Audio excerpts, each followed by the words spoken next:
자, 오늘 한번 이런 얘기를 해볼까 하는데요. 일 안 하고 전쟁이 날 수도 있다는 소식이 들려오면 주식시장이 막 흔들리잖아요. 도대체 왜 그런 건지 그 복잡한 속사정을 한번 같이 들여다보겠습니다. 아마 이런 헤드라인 딱 보면 투자자라면 누구나 머릿속이 복잡해질 거예요. 내 주식은 이제 어떻게 되는 거지? 하고요. 자, 바로 그 질문에 대한 답을 지금부터 하나씩 찾아가 보죠. 사실 시장이 가장 먼저 그리고 가장 강하게 반응하는 건요. 어떤 숫자나 데이터가 아니에요. 바로 불확실성이라는 이 감정입니다. 아시겠지만 금융시장이 제일 무서워하고 싫어하는 게 바로 이거거든요. 이걸 전문 용어로 지정학적 리스크라고 부르는데요. 말이 좀 어렵죠. 쉽게 말해서 전쟁이나 정치적 혼란 같은 사건 때문에 내 투자가 손해볼 수 있다는 그런 위협을 말하는 거예요. 그러니까 시장이 중동에서 무슨 일만 났다 하면 바로 반응하는 게 이 알 수 없는 위험의 가격을 미리 주가에 반영하고 있는 거죠. 자, 이런 불확실성이 시장을 덮치면요, 아주 재미있는 현상이 벌어집니다. 마치 두 개의 거대한 물줄기가 시장을 서로 반대 방향으로 확 잡아당기는 것 같아요. 한쪽에서는 위험하다 하면서 주식을 팔고 안전한 곳으로 돈을 옮기고요. 다른 한쪽에서는 이 싸움으로 돈 버는 곳이 있겠는데 하면서 특정 산업으로 돈이 막 몰려드는 거죠. 좋습니다. 그럼 방금 말한 그 두 번째 흐름, 그러니까 혼란 속에서 오히려 기회를 잡는 쪽은 어딜까요? 어떤 섹터가 실제로 돈을 버는지 한번 자세히 들여다보죠. 모든 이야기의 시작은 결국 지도와 자원입니다. 이란을 보세요. 중동에 정말 중요한 위치에 있잖아요. 그리고 이 지역이 전 세계에 공급하는 석유의 양이 어마어마합니다. 그러니까 여기서 뭔가 문제가 생기면 그건 바로 전 세계 석유 공급망 전체가 흔들릴 수 있다는 얘기가 되는 거죠. 네, 바로 이겁니다. 이 그림을 보면 그 인과관계가 정말 명확하게 보이죠. 투자자들은 생각하는 거예요. 전쟁 위험이 커지면 석유 공급이 불안해져서 유가가 오르겠구나. 그리고 또 각국 정부가 국방비를 늘려서 무기를 더 많이 사겠구나. 바로 이 기대감 때문에 에너지 회사 주식과 방위산업체 주식으로 돈이 몰리는 겁니다. 아주 단순한 논리죠. 그리고 이게 그냥 그럴 것이다 하는 추측이 아니라는 게 중요해요. 이건 역사적으로 계속 반복되어 온 거의 공식 같은 패턴입니다. 과거에 중동에서 긴장감이 높아질 때마다 시장은 거의 예외 없이 이런 식으로 움직였어요. 하지만 이렇게 일부 섹터가 웃는 동안 시장의 나머지 대부분은 상당한 대가를 치르게 됩니다.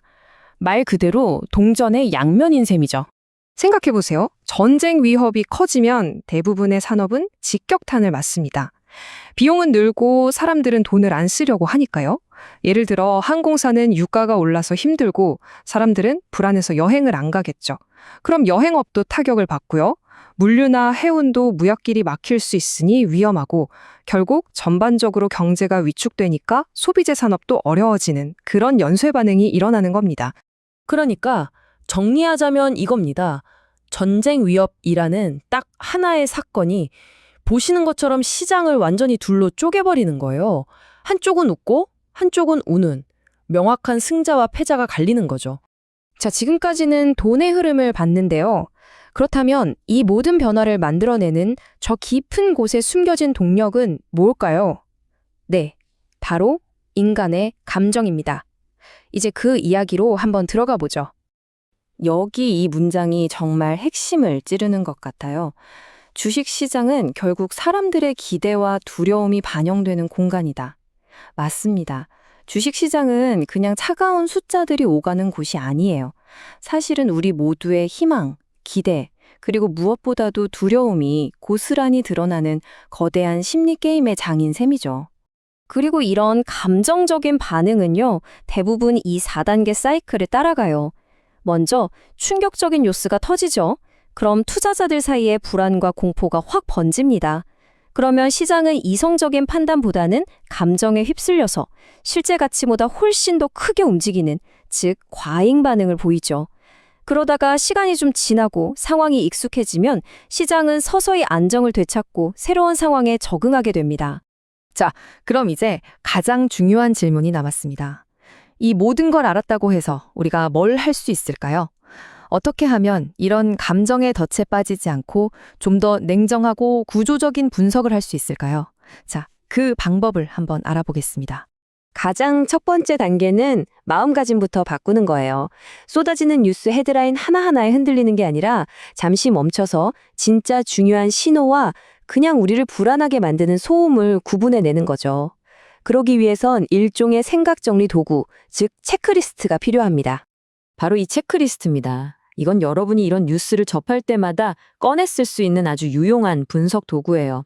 지금 벌어지는 일이 그냥 말로만 하는 위협인지, 아니면 진짜 군사 행동으로 이어질 상황인지, 유가나 금리 같은 핵심 지표들은 어떻게 움직이고 있는지, 또 이게 특정 산업에만 영향을 미치는지, 경제 전체를 흔드는 문제인지, 단기적인 충격인지, 아니면 장기적인 추세의 변화인지, 이런 것들을 차분히 따져보는 겁니다.